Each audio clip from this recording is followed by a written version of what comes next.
Le MIC vous invite à sa table ronde e-health sur les sujets des trajets de soins. Rejoignez-nous.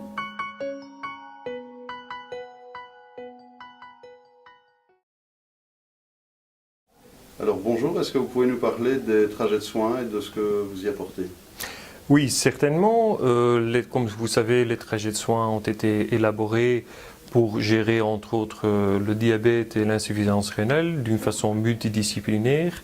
Et c'est là qu'on constate que les donneurs de soins sont à la recherche d'une solution pour mieux gérer ces trajets de soins.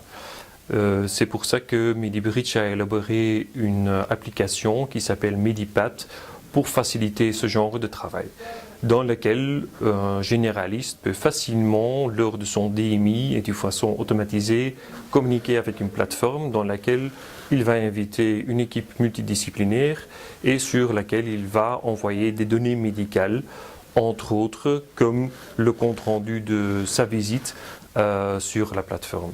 Également, pour les éducateurs, MediPath prévoit des écrans spécifiques pour gérer l'éducation d'une façon uniformisée et harmonisée, tout en collaboration avec les instances de soins en Belgique. Au CITIC, nous travaillons maintenant depuis quelques années sur des solutions de télémonitoring à domicile.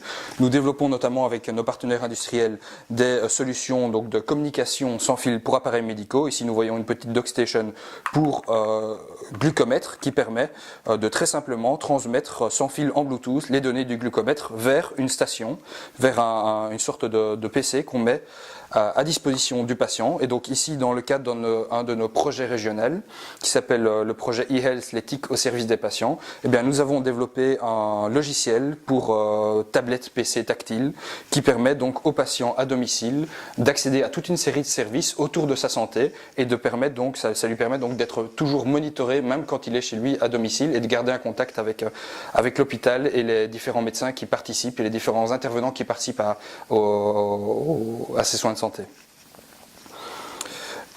Donc l'application que nous avons développée se présente sous forme d'un écran principal à travers duquel la personne âgée peut accéder aux différents services qu'on lui propose. Et donc le service plus particulier auquel je vais faire référence maintenant, c'est le service de gestion de la santé. Donc au travers de ce service, eh bien, la personne âgée a la possibilité de très facilement transmettre les données médicales qui proviennent des appareils médicaux. Donc elle sélectionne tout simplement le type d'appareil, le glucomètre, le tensiomètre ou la balance. Et de l'autre côté, elle peut également observer l'historique de ces données, voire des graphiques d'historique pour les différents appareils médicaux. Alors, ce qui est très important également à signaler, ce qu'on a voulu mettre vraiment en œuvre dans ce projet, c'est que la communication entre les différents intervenants des participants au traitement de la personne est très importante. Et donc, ce qu'on a fait dans ce projet-ci, c'est on a rendu possible le transfert automatique depuis ce type de système vers le réseau Santé Wallon.